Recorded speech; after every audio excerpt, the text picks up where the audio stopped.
รู้แจ้งในสิ่งที่เขายึดตามความเป็นจริงนี่แหละรู้ท่านรูปร่างกายรูปร่างกายประกอบไปด้วยตาหูจมูกลิ้นกายนี่แหละคำว่าวิญญาณเนี่ยหลายๆคนยังมีความเข้าใจว่าเป็นพูดผีปีศาจเป็นเทวดาอินพรหมเอาความหมายของตามความเป็นจริงโดยธรรมที่พุทธเจ้าแสดงซะ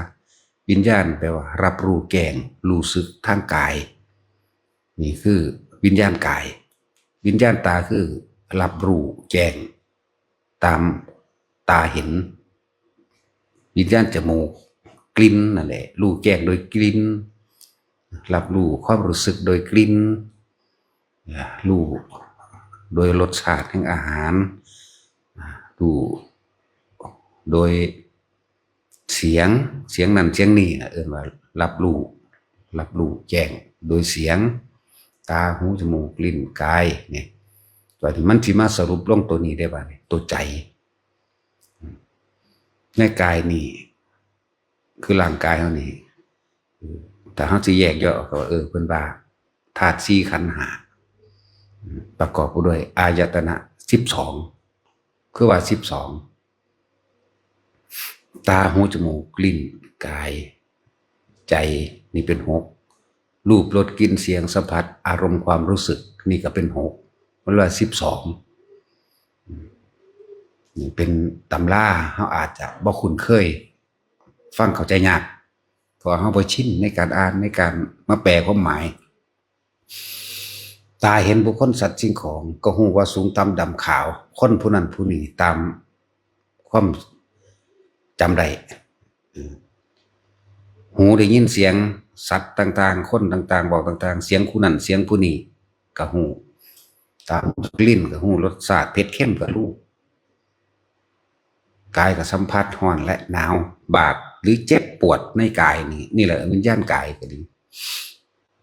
มันสิไปบัดนี้มันสิไปสรุปความเห็นลงสู่คำว่าวิญญาณใจเลยมันสิบันทึกเป็นสัญญาเลยว่าพอใจกับบ่พอใจแต่ว่าไอ้ที่กลางๆนะอุเบกขาเนี่ยหายากมันจะไปบันทึกตัวนั้นเป็นความจำนะเดินเวลาเขาจะไล่นั่นโดยหลักสูตรรูปเวทนาสัญญาสังขารวิญญาณนี่ตัดเป็นร่างกายอย่างหนึ่งตัดเป็นรูปเหลือปฏิมาคำว่านามคือเวทนาสัญญาสังขารวิญญาณเป็นอย่างคือเอาเวทนาขึ้นก่อนแต่ว่าเวลาสิดับเป็นอย่างคือดับสัญญานี่เพราะว่ามันเนื่องจากรูปกายเรายังมีชีวิตอยู่เพิ่นเลยเอาเวทนาขึ้นก่อนเดี๋ยวความรู้สึก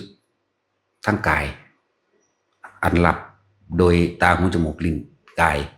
เพิ่นเลยเอาเวทนาขึ้นตอนนี้มันก็เวทนานี่ก็มาร่วมในสัญญาสังขารคือความคิดก็มาร่วมในสัญญาวิญญาณก็มาร่วมในสัญญาพอเป็นวิญญาณทั้งกายแล้วจังสิลึกเข้าไปในคำว่าวิญญาณทั้งใจจดจำอารมณ์ความรู้สึกพอใจกับบ่พอใจนั่นเองนั่นแหละเวลาสิดับคือดับสัญญาเวทิจะนิโรธนะกลับกันได้บัดสัญญาสังขารสัญญาและสังขารมันเขาดับสัญญาดับแบบใดคือการบ่คิดบ่นึกนั่นเองเมื่อบ่คิดบ่นึกแล้วเวทนาความรู้สึกพอใจบ่พอใจเกิดบ่ได้เด้วิญญาณหมายถึงการไปรับรู้ความรู้สึก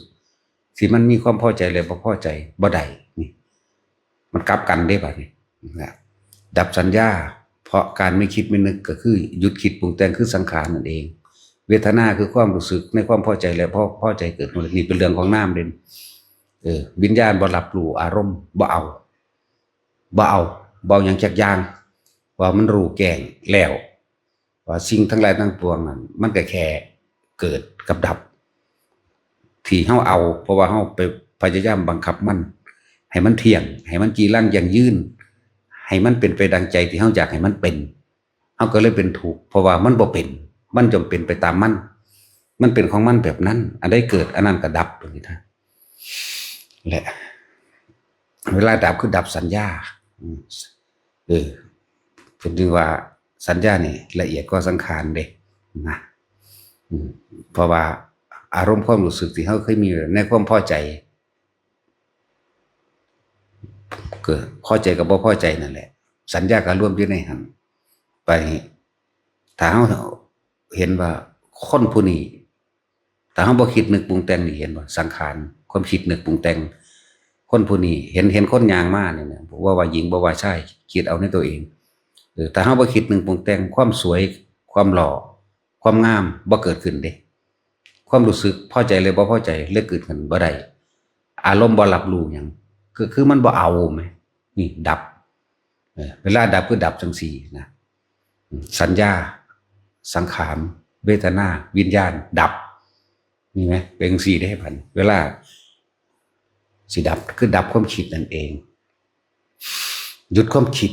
บ่คิดบ่นึกบ่ปรุงบ่แต่งสัญญาแต่สิเว้าเรื่องสัญญานี่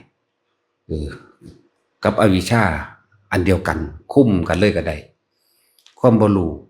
ในความยินดีพอใจที่พวกเขาทั้งหลายแสวงหาแต่ความพอใจแสวงหาแต่ความสุขจนเกิดกายยึดมั่นถือมั่นเอาไว้ในอารมณ์ความรู้สึกคือแสวงหาอยากได้ตามที่ตัวเองปรารถนาว่าอวิชชานั่นเองคือบ่รู้มันจึงคิดนึกปรุงแต่งไปต่างๆนานาสารพัดในความอยากได้ดีอยากมีอยากเป็นแบบนั้นแบบนี้นั่นแหละมันจึงคิดนึกปรุงแต่งคิดดีมั่งคิดว่าดีมั่งสองคิดนี่ก็คือความเข้าใจผิดคิดว่าทั้งนั้นแหละที่สิเป็นกลางๆเนี่ยหายากแล้วมันจึงเกิดเป็นรูปเป็นน้ำขึ้นมาก็เพราะอาศัยรูปร่างกายนี่อาศัยรูปร่างกายนี่ได้เขามายึดว่ากายนี่ก็เป็นของเขาก็เลยไปยึดผู้อื่นว่าเป็นของเขาคือกันคือผัวเขาเมียเขาลูกเขาหลานเขาเนี่ยสัตว์เลี้ยงต่างๆกับของเขาบ้านกับของเขาอันนั้นอันนี้ของเขาเบิดตลอดนั่นแหละตัดลัดสั่นลงมาสมถะภาวนาทำให้จิตว่างวิปัสสนาทำให้ว่างจากจิตสมถะก็คือเฮาอยู่กับลมหายใจเฮานี่แหละเพื่อสิบ่ให้ไปคิดไปนึกไปปรุงไปแต่งอีหยังมันก็เลยว่างจากความคิดนึกปรุงแต่งนะวิปัสสนาทำให้ว่างจากจิตมันบ่ไปสับหลู่อารมณ์ความรู้สึกในความพอใจและบ่พอใจของอาการจิตที่มันคิดมันนึกมันก็เลยวิมุตติสมถะทำให้จิตว่างคืออยู่กับลมหายใจอยู่กับจิตอุดาโลมของเฮาเองความรู้สึกปิตินั่นแหละอยู่กับมันถ้าเฮาคิดนึกแล้วไปเกิดอารมณ์อันอื่นปิติเกิดบ่ได้เด้เกิดอารมณ์ความรู้สึกพอใจหรือบ่พอใจปิติเกิดบ่ได้อุเบกขาบ่เกิดปิติก็เกิดบ่ได้เหมือนกันจิตบ่อิ่มบ่พอในความอยากเห็นไหม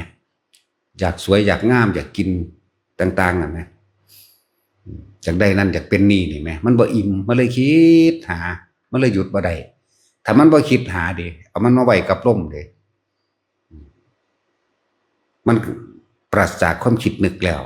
มันก็ว่างนี่มันเลยเกิดเอาอาการปิติหรือจุดอุณาโลมที่เราสร้างมันขึ้นเกิดฐานที่ตั้งแห่งจิตหรือฐานการรับรู้แห่งความรู้สึกอันเป็นอุเบกขาสมาธิเรียกว่าจิตตั้งมั่นแหละว่าสมถะทำให้จิตว่างก็คือจิตตั้งมั่นในความรู้สึกนวงอยู่ในหน้าผากเฮานี่แหละเนี่ยวิปัสสนาทำให้ว่างจากจิตเมื่อมันตั้งมั่นดีแล้วเฮาสิเห็นความคิดมันเกิดขึ้นความคิดมันเกิดเรื่องนั้นเรื่องนี้เรื่องนั้นความคิดทั้งหลายล้วนแล้วแต่เกิดจากสัญญาเด้มันก็ปรุงไปตามเรื่องของมันแต่ว่าเฮาบ่นำเข้ามาว่าต้องแบบนั้นต้องแบบนี้เฮาหูท่านความคิดแล้วมันจึงว่างจากจิตว่างจากการรับรู้แห่งความรู้สึกวิญญาณเกิดบ่ได้นะมันเลยบ่มีหม่องตั้งหมายถึงความรู้สึกเกิดบ่ได้พอใจบ่พอใจเกิดบ่ได้นี่วิญญาณใจได้นี่จักว่านั่นแหละวิญญาณใจเมื่อมันบ่มีความรู้สึกอันไปรับรู้ว่าพอใจหรือพอใจพบมันก็ดับทันทีพบดับ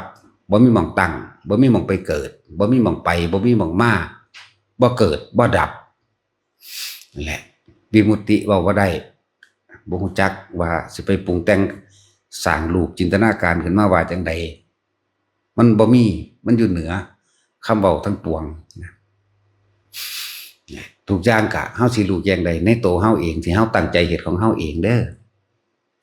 อันนี้เป็นแค่แนวทางตถาคตเป็นแต่เพียงผู้บอกทางเท่านั้นเท่านั้นเด้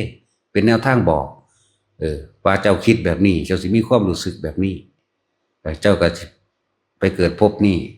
คิดเลวไปเกิดแบบนี้คิดดีไปเกิดแบบนี้ในการกระทำคำพูดต่างๆก็เกิดจากอาศัยความคิดนี่เพิ่นเคยจะบอกซื่อเด้คิดบ่ดีคิดดีหรือว่าหยุดคิดนี่แหละวางปราศจากความคิดนึกซะก่อนบัดนี้ความคิดนึกมีแต่ว่าปัญญาเห็นแจ้งในความคิดนึกแต่ว่ามันหูทันแล้วว่าความคิดก็แค่เกิดก็แค่ดับเท่านั้นเองความคิดก็เป็นสัญญาเก่าๆที่มันคิดไปของมันก็เป็นเรื่องของมันถ้าเฮาบ่นึกปรุงแต่งตามต่อมันเกิดความรู้สึกพอใจหรือบ่พอใจมันก็ดับตัวเลยว่าสัญญาเวทิตะนิโรธดับสัญญาหยุดความคิดนั่นเองดับสัญญาก็เลยเฮาเห็นต้นไม้ต้นย่างเห็นซื่อๆก็ฮู้อยู่ได้แล้วว่าเป็นต้นย่างนั่นสัญญามันว่าล่ะเห็นบ่แต่เฮาคิดนึกปรุงแต่งว่าเอาไปเฮ็ดบ้านเอาไปเฮ็ดไม้นั่นไม้นี่จังซั่นจังซี่ในความรู้สึกของเฮาพอใจกับมันแล้วอยากได้มันไปเฮ็ดบ้านไปสร้างบ้านไปเฮ็ดบันไดไปเฮ็ดวงกบก็ว่าไปตอนที่เฮาคิดมันจินึกจินตนาการสร้างภาพไปพร้อมเด้นั่นอาศัยรูปบละบัดรูปสัญญามันนี่จังซั่นอาศัยรูปสัญญารูปร่างลักษณะท่าทางของเฮ็ดหน้าต่างของเฮ็ดบ้านของเฮ็ดนั่นเฮ็ดนี่นั่นแหละเอิ้นว่ารูปสัญญา รูปกับสัญญาเวทนากับสัญญาสังขารกับสัญญาวิญญาณกับสัญญาเด้แต่ว่าเฮาสิดับสัญญาได้คือบ่คิดนึกปรุงแต่งมันก็เลยเห็นนะเวลาเอามาคุยกันก็คุยว่าต้นย่างอยู่ดอกแต่ว่าเฮาบ่ได้อยู่ในต้นย่างเท่านั้นแหละต้นย่างต้นจิกต้นกุ้งต้นกล้วยนะเฮาบ่เวลาคุยกันอยู่ซื่อนั่นนะอยู่แถวกกย่างหั่นนะเวลาเฮาบอกนิมิตหมายต่อกันว่าอันนั้นอันนี้ตั้งอยู่นี่อย่าจอยไปลืมกับคุไว้กับคุปุ๋ยอยู่ใต้ต้นย่างนั่นนะห่มย่างห่มนั่นนะนั่นแหละมันก็บ่มีอารมณ์มันก็บ่เกิดดอกนั่นเป็นแค่คำเว้าที่ว่าบอกนิมิตหมายกันว่ามันอยู่หันซื่อๆแต่ต้นลึกของมันของเฮาเองพยายามทำจิตให้มันตั้งมั่นในความรู้สึกในกายอันตั้งไว้ตรงกลางหน้าผากเฮาเองนะมีเป็นเครื่องอยู่จับลมหายใจเป็นทางเมื่อรู้ลมหายใจแล้วความคิดบ่นึกบ่เกิดจิตอิ่มคำว่ามันพ่อนี่ความคิดมันพ่อนี่สิคิดนึกปรุงแต่งเรื่องนั้นนี้มันเลยร่วมเลยมันบ่ร่วมเลยบ่คิดซื่อๆเด้บ่ได้แม่นแบบเข้าฌาน4อีหยังดอกเอาแค่นี้มันร่วมคือบ่คิดมันมาร่วมอยู่ในกายร่วมในลมมั่งร่วมในอาการปิติในกลางหน้าผากเฮามั่งนี่เรียกว่าสมถะทำให้จิตว่างวิปัสสนาทำให้ว่างจากจิตอาการของจิตก็คือความคิดต่างๆบาดนี้มันบ่ไหลมันบ่จับเอามันบ่ถือเอาจิตก็บ่แม่นจิตก็บ่เป็นจิตแต่ว่าเป็นคำสมมุติซื่อๆแหละเพิ่นสิว่ารู้อยู่ซื่อๆรู้ก็บ่ยึดในรู้ว่านั่นแหละเฮ็ดไปเรื่อยๆว่าถ้าเฮาจะหนีออกจากกายความคิดเฮานะอย่าหนีมันสิหนีไปตามสัญญาความคิดเฮาหนีไปหาผู้นั้นผู้นี้หนีไปหาบ้านนั้นบ้านนี้หนีไปหาหม้องหันหม้องนี้หนีไปหาอยู่หากินหนีไปหาอาหารอยู่เทียบอย่างหนึ่งเด้อการรับรู้รสชาติอาหารของเฮานี่อยู่ลิ้นหนึ่งเด้คนเฮาสิติดหรือบ่ติดแซ่บหรือบ่แซ่บนัวหรือบ่นัวนี่อยู่ลิ้นหนึ่งเด้แต่ผ่านลิ้นลงไปลำคอแล้วเหมือนกันหมดบ่อีจักอันใดแซ่บอันใดนัวอันใดเผ็ดอันใดหวานเด้แม่นบ่พวกเจ้าว่าแต่เฮ็ดจังซั่นได้ก็ดีเด้เนาะนั่นแหละเห็นว่านั่นผู้หญิงผู้ชายเห็นว่าสูงดำต่ำก็ธรรมดา บ่คิดนึกปรุงแต่งอีกเห็นไหมเหมือนกับอาหารแหละหวานเผ็ดเข้มรู้ผ่านลิ้นลงไปหายหมดบ่ไปคิดบ่ไปคำนึงบ่ไปตึกไปตองบ่ไปแสวงหามันมาอีกนะรู้ในปัจจุบันกินในปัจจุบันสินะนั่นแหละรสชาติอาหารอยู่แค่ลิ้นหนึ่งเด้ล่วงลำคอลงไปแล้วบ่มีความนัวบ่หวานบ่เผ็ดบ่เข้มอีหยังเลยธรรมดาบ่มีอีหยังคือมันบ่มีอีหยังนี่แหละนั่นแหละเอาไปเทียบเอาเองนะเพราะละ